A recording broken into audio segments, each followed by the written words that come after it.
सरगम भक्ति आपके लिए लेकर आया है भक्ति भरे गीतों का खजाना। हमें सब्सक्राइब करें और बेल आइकॉन को दबाएं ताकि हम आपसे जुड़े रहें।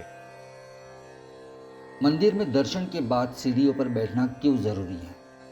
यह भारतीय धर्मों की एक अनोखी परंपरा है कि किसी भी मंदिर में दर्शन के बाद बाहर आकर मंदिर की पैड़ी या ओटले पर थोड़ी देर बैठना। क्या आप जानते हैं इस परंपरा का कारण क्या है?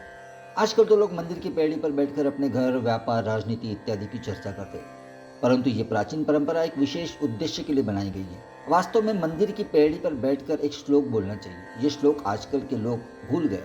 इस श्लोक का मनन करें और आने वाली पीढ़ी को भी बताएं।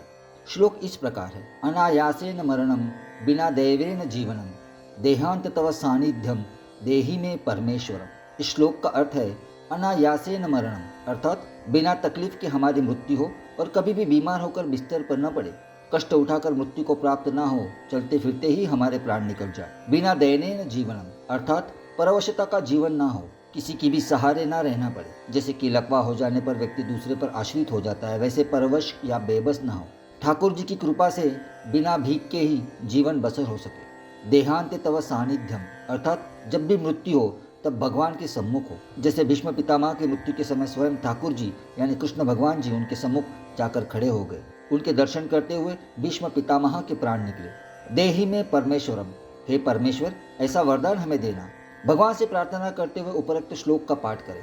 गाड़ी, लाड़ी, लड़का, लड़की, पति, पत्नी, घर, धन इत्यादि, अर्थात संसार नहीं मांगना है। ये तो भगवान आपकी पात्रता के हिसाब से ही खुद आपको देते हैं। इसलिए दर्शन करने के बाद बैठकर ये प्रार्थना अवश्य करनी चाहिए। यह प्रार्थना है, याचना नहीं है। प्रार्थना शब्द के प्रयोग का अर्थ होता है विशेष, अर्थात विशिष्ट, श्रेष्ठ, और अर्थना का अर्थ होता है निवेदन। प्रार्थना का अर्थ हुआ विशेष निवेदन। मंदिर में भगवान का दर्शन सदैव खुली आंखों से करना चाहिए, निहारना चाहिए। कुछ लोग वहां आंखें बंद करके खड़े रहते हैं। आंखें बंद क्यों करना? हम तो दर्शन करने आए हैं। भगवान के स्वरूप का, श्री चरणों का, मुखारविंद का, श्रृंगार का संपूर्ण आनंद ले। आंखों में भर ले निज स्वरूप को। दर्शन के बाद जब भी बाहर आकर बैठे तब नेत्र बंद करके जो दर्शन किया है उस स्वरूप का ध्यान करें। मंदिर से बाहर आने के बाद पैड़ी पर बैठकर स्वयं की आत्मा का ध्यान करें, तब नेत्र बंद करें। और अगर निज आत्म स्वरूप ध्यान में भगवान नहीं आए तो दोबारा मंदिर में जाएं और पुनः दर्शन करें। सरगम भक्ति आपके लिए लेकर आया है भक्ति भरे गीतों का खजाना। हमें सब्सक्राइब करें और बेल आइकॉन को दबाएं ताकि हम आपसे जुड़े रहें।